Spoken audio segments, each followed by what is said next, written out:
When it comes to weight gain after menopause, most of us have heard the same thing. So, menopause slows your metabolism and the weight piles on. It's practically gospel on parts of social media. Well, think again, because a newly published study has just pulled that apart. And as a retired doctor turned nutritionist, I've dug into it so you don't have to. It showed menopause itself is not what's slowing your metabolism. But if it's not menopause, what is it? If you've been gaining weight and blaming your hormones, this video has answers. I'll reveal all and tell you why I think it's actually good news. Now, before we look at the study, I want to make sure we're all on the same page with the basics, because the rest of this video will make a lot more sense if we are. Let's briefly talk about metabolism, specifically your basal metabolic rate, or BMR. This is the energy your body burns when you're doing nothing and not digesting food. It's what keeps your basic functions functioning, so breathing, circulation, keeping your organs ticking over. All of that burns energy even when you're flat out on the sofa. Now, if that baseline drops and your body starts burning fewer calories at rest and you carry on eating roughly the same amount as before, there's a mismatch. Your body is taking in more energy than it needs, and the way your body handles that surplus is to store it as fat. So if your metabolism has dropped and your eating habits haven't changed, weight gain isn't a mystery, and it's certainly not your fault. It's a predictable result of a mismatch your body has no choice but to resolve. So now we understand why a metabolic slowdown leads to weight gain, then let's look at the study itself, because understanding how they designed it is what makes the results make sense. It was published recently in 2026 in Nutrition, Metabolism and Cardiovascular Diseases, a peer-reviewed journal by Marcante, and apologies if my pronunciation is off, and colleagues. They studied 21 pre, 21 peri and 21 post-menopausal women. All women had a stable weight, a BMI between 18.5 and 35, were on no medications including HRT, and did less than 3 hours of structured exercise a week. Now, that last detail matters because it means the results aren't skewed by some women being more or significantly more active than others. Now, 63 women might not sound like a lot, but the researchers ran something called a power calculation before they started. That's a statistical test that tells you exactly how many participants you need to detect a real difference if one exists. They measured 3 things. First, body composition, specifically fat mass and fat-free mass, and they used DEXA scanning, which is the gold standard method. Now, fat-free mass is used as a proxy for muscle mass, although it's worth knowing that it captures more than just muscle, so specifically organs, bone and connective tissue. Secondly, daily activity levels using a research-grade wearable device called an actigraph. Third, and this is the heart of it, energy metabolism, measured in 2 situations, so at rest and 3 hours after a standardised 500-calorie meal. And they measured this using something called the respiratory quotient, which is the ratio between the oxygen you breathe in and the carbon dioxide you breathe out. And from that ratio, you can calculate both how many calories the body is burning and also how much fat and carbs were being burnt. So this is a study that did a good job of accounting for the things that might muddy the waters. So activity levels, body composition, medication. The findings use controlled, directly measured data, which means that when we look at what they actually found, well, we can take it seriously. So what did the study actually find? I hear you cry. And the result is more straightforward than you might expect, and more useful. But before I get to that, if you like my approach to health and nutrition, I've got a new community called Fed and Focused, and it's launching on the 2nd of June, and it's built specifically for postmenopausal women. The link to find out all about it and join the waiting list is in the description. Now back to the study. When the researchers compared energy metabolism across the 3 groups, so the pre, peri and postmenopausal women, they found no significant differences.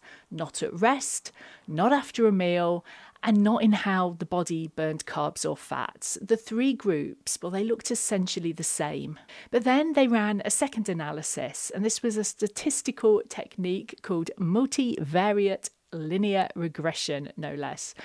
And that looked at which factors predicted energy use across all the women combined. And one thing really stood out, and that was fat-free mass. Women with more of it burn more calories both at rest and after eating.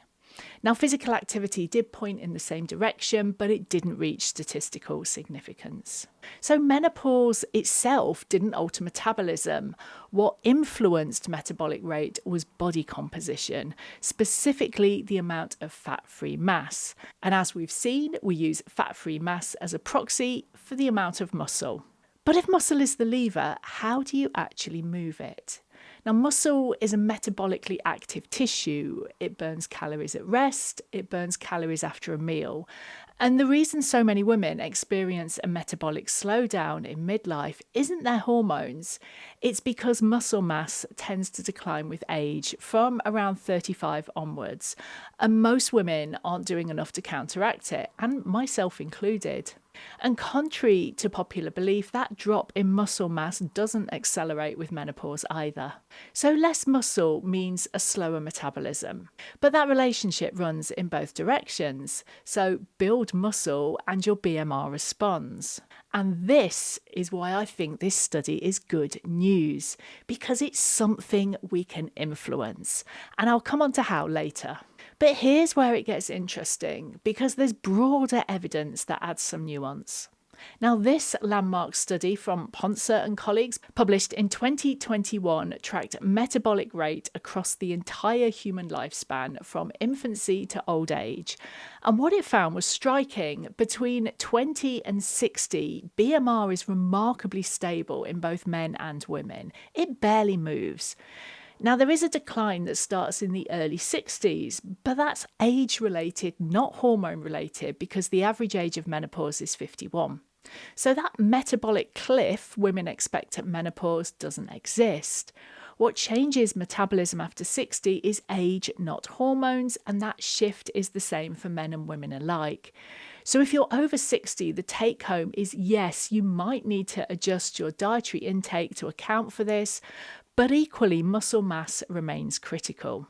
And before you start yelling at the screen, none of this means that weight gain around menopause isn't real, because it absolutely is. The question is, what's driving it?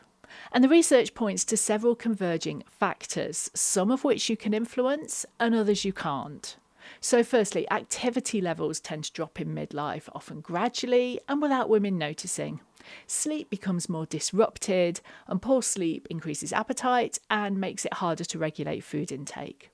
The HPA axis, so the body's stress response system, is affected by the hormonal changes of menopause, meaning stress hormones can run higher.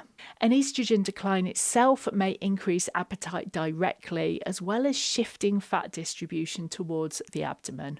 And that last one is particularly frustrating. So the weight gain around menopause is real, and some of what drives it is genuinely outside our control. But a broken metabolism isn't the answer, and that distinction matters for what you do next. And as you've already concluded, we need to build muscle. But how? So the guidance is resistance exercise twice a week as a minimum. Most personal trainers would suggest starting at 3. And the key principle is something called progressive overload, which sounds more complicated than it is. It just means gradually increasing the challenge over time. So you can start with body weight or resistance bands and build from there to weights. You don't need a gym. This is entirely doable at home. And there's excellent free content from qualified PTs here on YouTube if you need some guidance on where to start. Alongside the exercise, you need protein, so 1.2 to 1.5 grams per kilogram of body weight per day, towards the higher end of that scale if you're trying to actively build muscle. But protein alone won't do it. You have to do the resistance exercise. That's the thing that kicks off the muscle growth. And you need sleep, because muscle repair and growth happens during deep sleep, which, yes, means the disrupted nights that are already a feature of menopause are working against us here too. And I'll be honest with you about where I am with all of this. Now, I'm tall, but I have a slight build, and growing muscle is a challenge. But I was doing okay and making progress, and I could actually see some little arm muscles. And then life intervened, as it does. An extremely painful frozen shoulder and a family bereavement, to be specific. The gym stopped, and I was genuinely shocked at how quickly my poor arm muscles completely disappeared. So I'm starting again. I've signed up with a personal trainer because, hey, even a coach needs a coach, and I'm back to 3 sessions a week. I'm not telling you this because I have a dramatic transformation to show you, or not yet anyway. I'm telling you this because, well, partly because it's where I'm at, and also if you're starting from scratch too, then you're not alone. The biology is pretty simple. Resistance training, enough protein, decent sleep, and we can build muscle after 50. The capacity doesn't disappear. The hard part is making it stick when life gets in the way. So in the next video, I'll give you a simple 3-step plan for starting or restarting exercise in midlife, and I'll leave it here and I'll see you there.